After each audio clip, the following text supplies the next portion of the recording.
All right, so check this out. McMurdo Station, Antarctica. This place is located on the southern peninsula of Ross Island, and it's the biggest research station on the entire continent. The U.S. government opened it back in 1956, and it houses up to 1,200 people at a time. Pretty wild, right? Now here's where it gets interesting. In January 2015, a U.S. Navy flight engineer who'd served with the Antarctic Development Squadron at McMurdo for 14 years. 14 years, folks. He comes forward to an investigative reporter with these bizarre accounts of his time down there. This guy asked to be called only Brian to protect his identity. So, what did Brian tell this reporter? Well, from about 1983 until he retired from the Navy in 1997, he was involved in all kinds of Antarctic squadron expedition missions. We're talking rescues, pulling people in and out of various places. The works. For years and years, nothing weird happened, just regular operations. But then all of a sudden, it was one strange thing after another. This is the story of what he witnessed in one of the most mysterious places on Earth, the strange sighting. So during one squadron mission in the Transantarctic Mountains, the whole crew, and I mean the entire crew, saw a bunch of silver darting objects. Brian describes them as round, and they're doing the strangest thing. He says they go like to this peak in a group, to this peak in a group, to this peak in a group, and then they'd all take off. And get this didn't just happen once. It happened over and over again.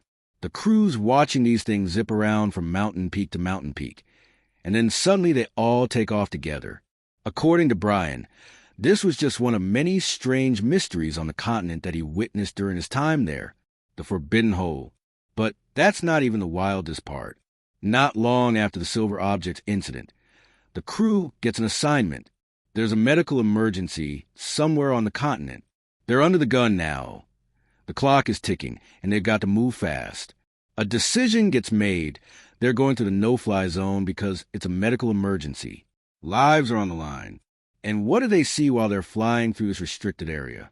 Down in the ice, there's what looks like a huge entrance to a cave, but it's slanted, going down into the ground. Brian says, I think it was at least 200 feet in diameter. A big hole in the ice. Just this massive opening going down into the earth. But here's where it gets even weirder. He says, our instruments are not operating. We were losing electricity, we had magnetic anomalies, and we concluded there's something about this hole that is now causing these problems. The plane systems are going haywire just from being near this thing.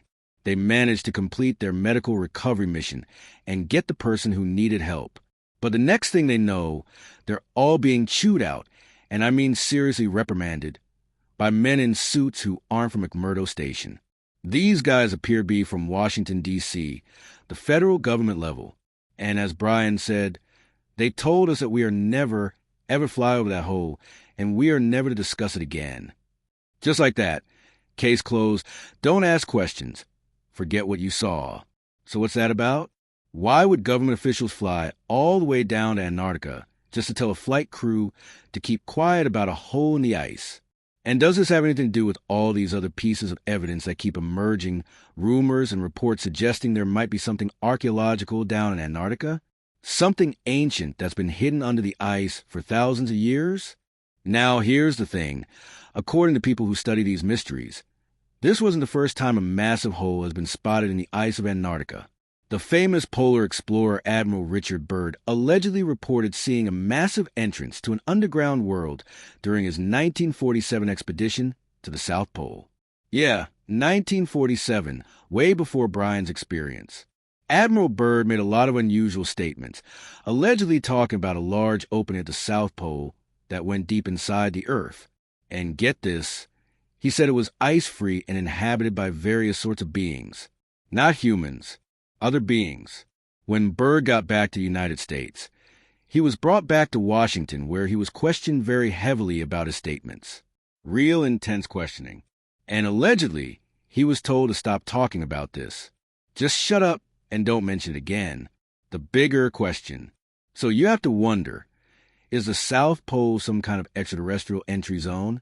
Some kind of portal that's so important that it has to be controlled by the military? Think about it.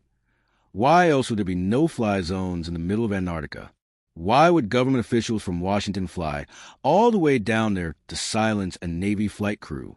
Why would Admiral Byrd be ordered to stop talking about what he saw? The pattern is pretty clear. People who see strange things in Antarctica, massive holes in the ice, unusual phenomena, things that don't fit our understanding of the world, they get silenced. They get told to forget what they saw and never speak of it again.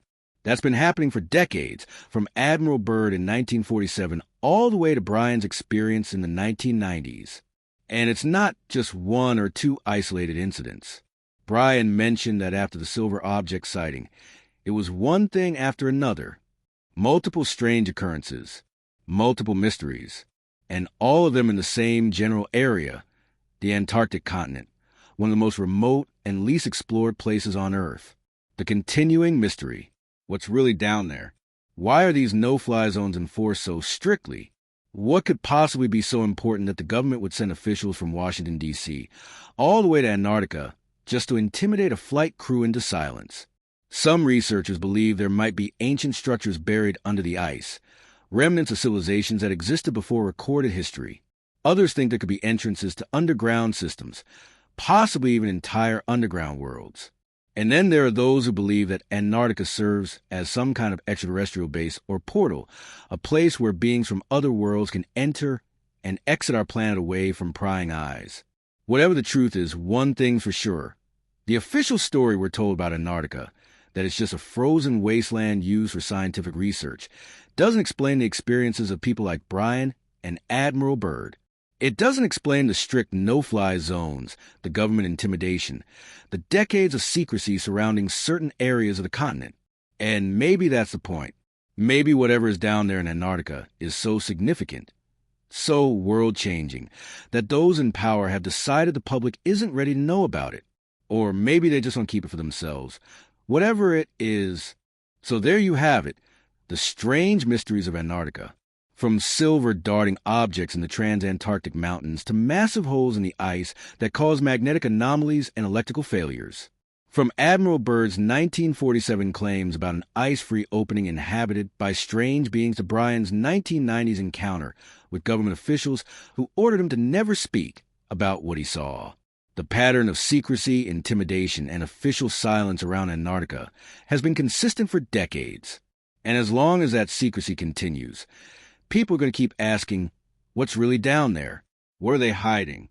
And why is it so important that the truth stays buried, literally, under the ice?